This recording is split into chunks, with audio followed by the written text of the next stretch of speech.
O Tribunal Regional Eleitoral de São Paulo decidiu manter a suspensão das redes sociais de Marçal. O TRE negou um mandado de segurança impetrado por Pablo Marçal, que questionava a decisão que havia bloqueado as redes sociais do empresário. De acordo com a decisão inicial, Marçal cometia abuso de poder econômico ao pagar seguidores para produzir e disseminar conteúdo a seu respeito. Bom, vamos fazer o nosso debate. Eu costumo dizer o seguinte: decisão da justiça se cumpre. Mas aqui a gente discute, né? De cumpre, mas a gente pode debater. Eu tenho, olha, no TRE, nessa formação, eu só tenho amigos. Claro. Brilhantes professores, doutores, gente do mais alto nível jurídico, preparadíssimos. E o direito, sabe, você tem posições e posições. Nós vamos aqui debater o fenômeno político e também jurídico. Eu pergunto a você, meu querido professor Renato Dorgan. O Pablo Marçal não recebe 1 centavo de dinheiro público para fazer campanha. Os outros candidatos somados recebem aí 100 milhões. É ele que está tendo abuso de poder econômico? Mas, claro, eu quero polemizar e quero te provocar, porque eu quero te ouvir. Mas ao mesmo tempo eu concordo, ele não tem ali horário eleitoral gratuito, nem tampouco fundo eleitoral, porque o partido que ele escolheu ali, ou o que sobrou para ele, não permite isso. Agora, a rede social você não pode impulsionar, pagar impulsionamento, né? Não impulsionamento, pagar seguidores nas redes. A lei é clara, ali como fala o não jurista Arnaldo César Coelho.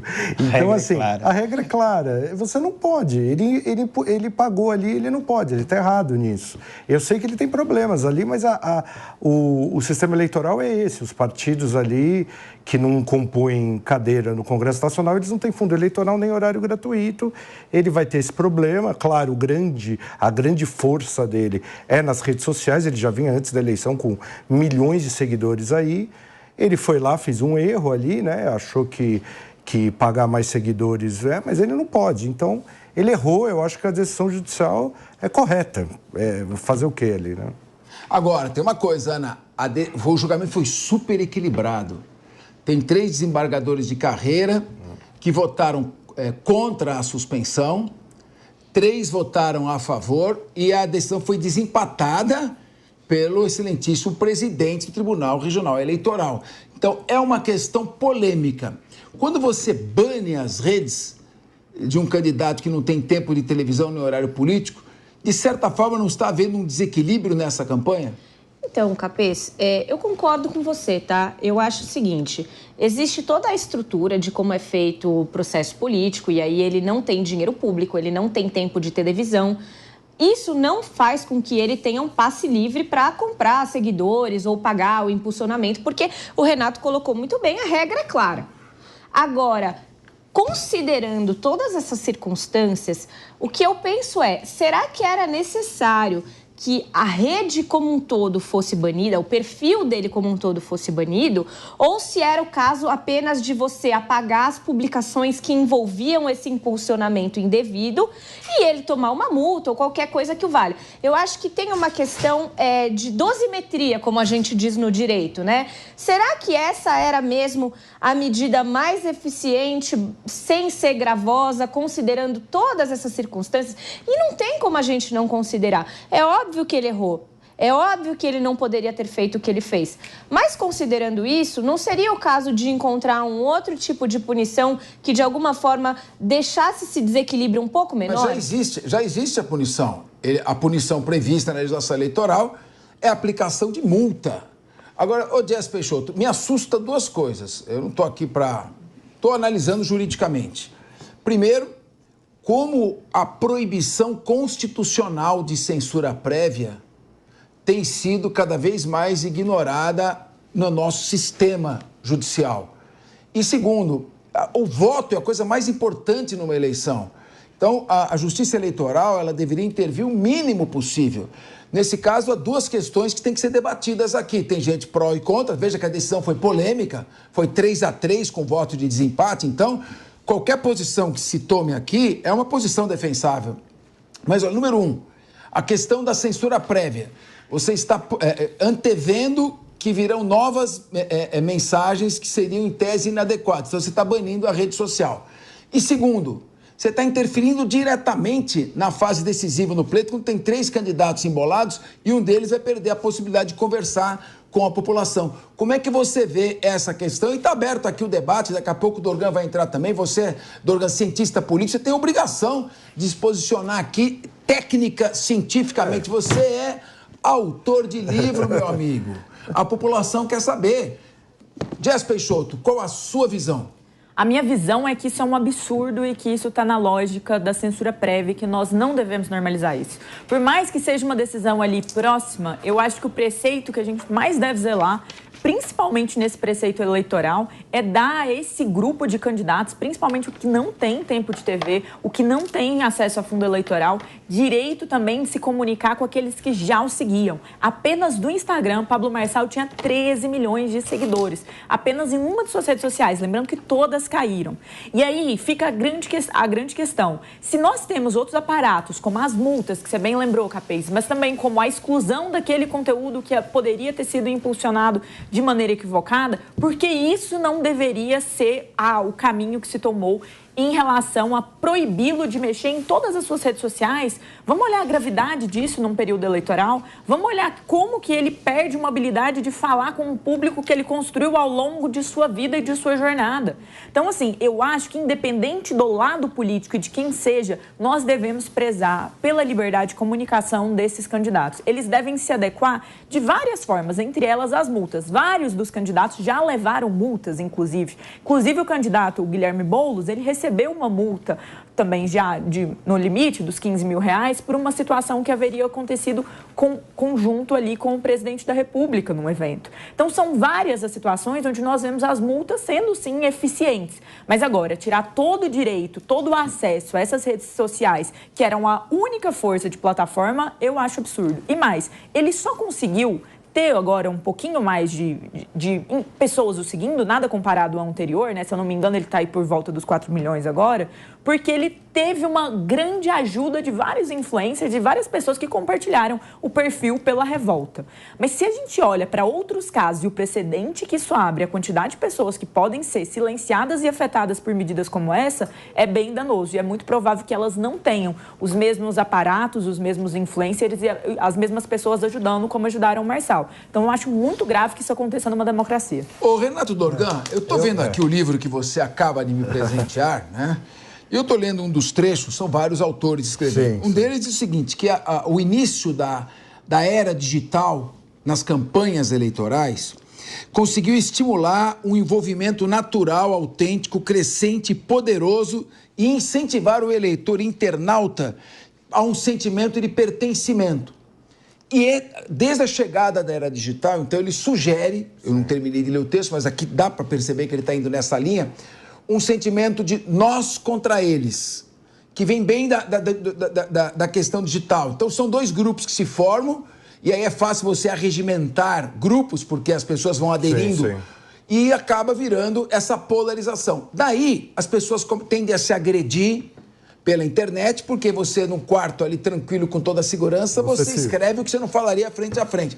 E acaba extravasando para isso que estamos vendo. Como é que você vê, então, o papel das redes sociais, em primeiro lugar? E, em segundo lugar, e aquele candidato que se utiliza da rede social como único meio para se comunicar?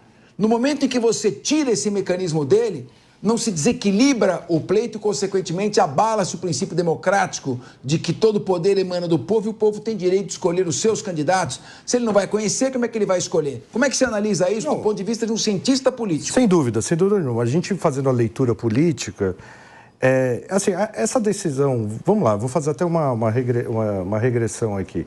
Essa decisão do tribunal foi polêmica. A minha posição é assim, se a lei prevê a retirada... Ótimo, se a lei prevê a multa, deveria ser multa, evidente. Acontece que, assim, existe um conflito entre direito e política no Brasil, né? Eu tenho uma formação de direito também, além de cientista político. A gente aqui é o direito romano, né? A gente não é o direito de costumes. Acontece que o nosso direito posto ali, eleitoral, ele não acompanha o dinamismo da política, a realidade é essa. Então, quando ele não acompanha o dinamismo da política, as decisões, elas estão muito ainda baseadas naquela lógica que a gente tinha ali antes da força das redes sociais. Na minha área de pesquisa, a gente tem problemas. Quando eles vão analisar amostras, você tem uma dificuldade enorme, porque eles não estão atualizados ainda com a nova metodologia das amostras. Então, eles analisam como se analisava antigamente. Das redes sociais, idem, é a mesma coisa. Então, sem dúvida nenhuma, a rede social é essencial. Mas eu vou te não tenha dúvida, mas assim, o sistema também tem que entender que não existe candidatura avulsa no Brasil ainda. Então, quem quer ser candidato, ele tem que articular politicamente também. Lógico, se o sistema mudar amanhã para candidatura avulsa, candidatos como o Marçal vão ter mais facilidades ali. Mas antes de eu chamar a Ana, eu queria te provocar um pouco. Mas quero provocar você, eu quero extrair você. Não fez articulação, aqui. Ele não soube fazer. Tudo bem, ele não soube fazer articulação, também não deram a ele oportunidade, até porque você vê parte da própria direita está contra ele. Mas eu não quero falar de um ou outro candidato específico, eu quero fazer uma análise do fenômeno como um todo. Quando um candidato se coloca como o antissistema, ele tende a atrair o voto. Por quê? Porque o eleitor fala, bom, isso aí não tem rabo preso com ninguém. Ele soa um candidato livre de esquemas, que não tá, é um single rider, né? Um corredor solitário. Claro. Mas, ao mesmo tempo, por ele ser antissistema, é possível, eu estou falando agora do ponto de vista científico, que o próprio sistema se sinta agredido e queira reagir contra ele? Sem dúvida nenhuma, sem dúvida nenhuma. Ele afronta o sistema e o sistema cria uma série de ferramentas para impedi-lo ali. É real isso, mas dentro das 4 linhas, né? Até agora ninguém fez alguma coisa fora disso, né? Então, assim, sem dúvida nenhuma, a tendência é o sistema ir para cima de candidatos que furam o sistema tanto para o mal como para o bem. Ok? Você pode furar o sistema também para o mal ou para o bem. Agora, sem dúvida nenhuma, esses candidatos antissistemas, que a gente chama muito mais hoje em dia da direita moderna, né? Que o Steve Bannon funda ali como uma concepção de narrativa, né? De rompimento de sistema, que a gente chama de anarcocapitalistas, né? Que é um anarquismo capitalista. Como o Milley? Como o Milley, como o Movimento 5 Estrelas. O próprio Trump, ele nasce dessa lógica, né? Mesmo sendo um cara do sistema, né? Um multimilionário, mas ele é um cara que fura o sistema. Sem dúvida nenhuma, o sistema se organiza para de uma maneira ou de outra... Boa. Agora, Ana, você viu que eu te provoquei, né, Ana? Eu te provoquei. Mas por que eu te provoquei aquela hora? Porque ia entrar um assunto que eu fiz um link. E que link que eu fiz? Agora você vai ficar brava comigo, mas você tem todo o tempo de falar.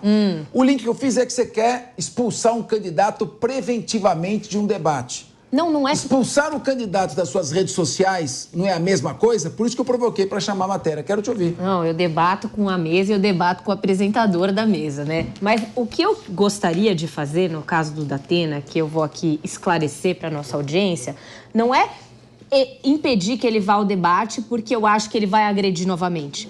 E sim como uma forma de reprimi-lo pela agressão que ele teve. Quando a gente faz algo que é errado, que é ilícito, existem penas, punições. Eu entendo que uma agressão dentro de um ambiente que deveria ser de discussão de ideias, tratando-se ainda mais da maior cidade que a gente tem no nosso país, da maior cidade do nosso continente, não pode simplesmente, 3 ou 4 dias depois, aparecer lá como se nada tivesse acontecido. Para mim, tem que sim ter mais disciplina, mais ordem e tem que ter uma repressão. Por quê? Porque ele já bateu. Ele que não tivesse batido se ele quisesse no outro debate. Era o mínimo que se esperava, aliás. Muito bem. Jess Peixoto. Apesar que a Ana usou ordem e repressão aqui, mas... ela tá indo pra direita, Capeta. Eu senti que ela... Agora, o seguinte... Eu sou direita, é diferente. Você concorda com a Ana Beatriz Richa? Até a posição dela, de certa forma, é defensável. Porque se um candidato é agressivo, ele pode colocar em risco a segurança física dos demais. Sob esse ponto de vista, ela tem uma certa razão também. Agora, no caso das redes sociais, colocar as multas... Eu lembro que em 2006, um candidato à presidência da República, toda hora subia no palanque e fazia propaganda das obras que ele estava fazendo, e das obras que ele fazia, ele já pedia voto. E a Justiça Eleitoral, o TSE, multava. E ele ia de novo e multava. Ia de novo e multava. E ia aumentando as multas. Mas não se chegou jamais a cogitar de proibi-lo de continuar inaugurando obras ou de sequer se referindo com relação a isso. Vamos para fechar esse assunto de vez. Qual o ponto de equilíbrio entre você proteger alguém de futuros abusos na rede social e, ao mesmo tempo, censurar as outras pessoas que querem usar aquilo? Como é que você... veja, e daqui a pouco tem direito de resposta de Pablo Marçal. Daqui a pouco vem aí. Tá chegando, a coisa tá esquentando. Dias Peixoto, rapidamente eu quero te ouvir, que depois eu quero ver o que o Marçal tá respondendo aí. Eu acho que no final do dia o melhor exemplo da cadeirada, se da Atena devia ir ou não, é muito simples. É o seu filho, na escolinha, deu uma cadeirada no amiguinho. O que acontece com o seu filho? Ele fica suspenso por 3 dias. Ele não é expulso, mas ele fica suspenso. Ele tem uma sanção direta. E essa sanção direta, ela faz com que ele sinta que não saiu impune, que é a mesma coisa que a gente fala aqui pro criminoso que tá roubando, tá matando, que o Brasil é a terra da impunidade. Não pode ser a terra da impunidade nos debates. Então, eu acho que valeria uma suspensão, ainda que fosse a 1 debate ou a 2 debates, simplesmente para que não se saísse com a mensagem de da cadeirada, é igual esse cara aí, esse assessor, deu o soco, vai poder ir no próximo debate? Não tem nenhuma regra explícita que o impeça, mas o bom senso pode impedir, e até mesmo uma medida protetiva que parece que o marqueteiro em questão está tomando. Mas a multa, Capês, eu acho que a multa, ela tem que ser avaliada a partir de uma lógica de reincidência. Então, se foi lá, ele foi advertido, ele não sabia, vale lembrar que o Pablo Marçal antes também era mais sobre a vida empresarial dele, então esse já era um sistema que funcionava, né, de pagar corte, não sei como que aconteceu de fato isso. Mas se fosse reincidente, aí sim, eu acho que valeria avaliar a questão dessa censura, que eu sou contra, para ser sincera. Mas a multa, ela é didática e ela dói no bolso da campanha. E ainda mais numa campanha que não tem muito dinheiro, com certeza ela faz uma extrema diferença. Muito bem, pessoal. E o plenário do Tribunal Regional Eleitoral de São Paulo, o mesmo que baniu a Pablo Marçal das suas redes oficiais, concedeu o direito de resposta a Pablo Marçal no próprio Instagram de Tabata Amaral. O relator, que é o juiz Regis de Castilho, me permita um rápido elogio, é um excelente juiz. Conheço toda a carreira dele, um excelente magistrado. Entendeu que a candidata do PSB ultrapassou a liberdade de expressão quando ela publicou vídeos acusando o empresário de homicídio, tráfico de drogas e lavagem de dinheiro, se referindo a ele como palhaço e criminoso.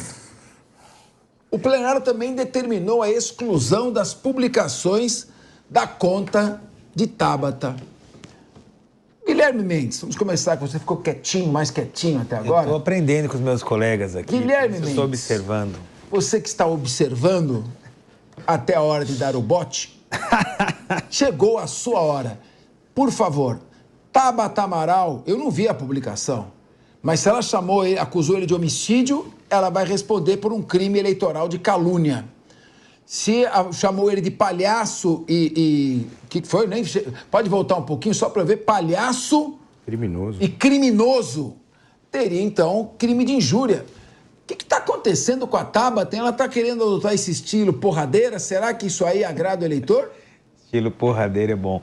Capês, eu não vou comentar o caso concreto, como você bem falou, porque eu não vi a decisão e também não vi a publicação da Tabata. Eu vou fazer uma ponderação em relação à questão moral. É incrível como nessa eleição, ao invés de discutir a cidade, as pessoas estão querendo discutir a biografia, a vida pregressa dos candidatos. Então, um é acusado de ser estelionatário, o outro de ser agressor, o outro de ser... E, gente, a justiça, ela age. Se as pessoas cometeram ilícitos e foram julgadas, processadas e de alguma forma pagaram pelos seus erros, a vida segue. Nós não devemos tomar decisões, no meu entender, para a escolha de um ou outro com base em características eminentemente pessoais. Da mesma maneira em que todos os candidatos, aí não é uma exclusividade dela e também nem do candidato Marçal, que agora conseguiu esse direito de resposta, tem se calcado muito nessas questões negativas no que diz respeito à vida pregressa. As positivas também, no meu ponto de vista, não devem ser diferencial. Se um tem uma origem pobre, se o outro estudou fora, se o outro não sei o quê, se o outro vem da periferia, isso muda muito pouco. A questão é capacidade administrativa. Ter nascido em berço de ouro ou ter nascido em berço de palha não faz de você um melhor ou um pior administrador. O que faz disso é o teu empenho, o teu estudo, a tua dedicação, a tua experiência. E me parece que a discussão virou uma discussão de biografia, não virou uma discussão política. Então, é lamentável, a par dessa questão da violência que nós já colocamos, isso aí não tem nem que ser mencionado, é caso de polícia, não é? Mas é lamentável e é triste ver como o eleitor brasileiro dá importância para essas questões pessoais, particulares. Então, quer dizer, se o pai morreu, se foi criado por não sei quem, se era pobre... acaba virando... Vira um caso de família. Virou uma novela. Agora, eu queria... Virou uma novela. E isso a gente tem que afastar da política. Agora, meu querido Renato Dorgão, eu queria perguntar o seguinte para você. Nós estamos vendo a Tabata Amaral deixando aquele lado de maior serenidade e partindo para esse lado de adjetivação, de agressividade. O pessoal que gosta dela diz que isso aí tá sendo bom, que ela está crescendo, mas como é que você avalia do ponto de vista da identificação da candidata com o eleitor, que vê ela uma pessoa culta, formada em Harvard, preparada, disposta a apresentar propostas e, de repente, ela aparece numa vibe mais agressiva, chamando de homicida alguém que ela não tem provas de ter matado uma pessoa. Sim. Chama de palhaço e criminoso, que são também palavras que não combinam bem com uma pessoa que aparenta, mostra, assim, um preparo diferenciado. Como cientista político, como você faz esta análise? Eu acho que a Tabata, ela se projetou ali como essa candidata diferenciada, né? Foi eleita 2 vezes deputada federal nessa lógica. Agora, é um pragmatismo eleitoral. Ela está vendo ali que ela foi estabelecido um teto, né? Ela não consegue passar dos 2 dígitos nas pesquisas, isso é real. O voto ali da centro-esquerda está absorvido pelo Boulos, o voto da centro-direita e da direita está com o Marçal, com o Nunes, né? Ademais, o Adatena também entrou na disputa, então ela tem um teto muito baixo. Então ela está criando uma polarização com o Marçal. Então deixa eu te fazer para tentar subir um pouco, né? É o desespero, né? Não está me cheirando isso aí?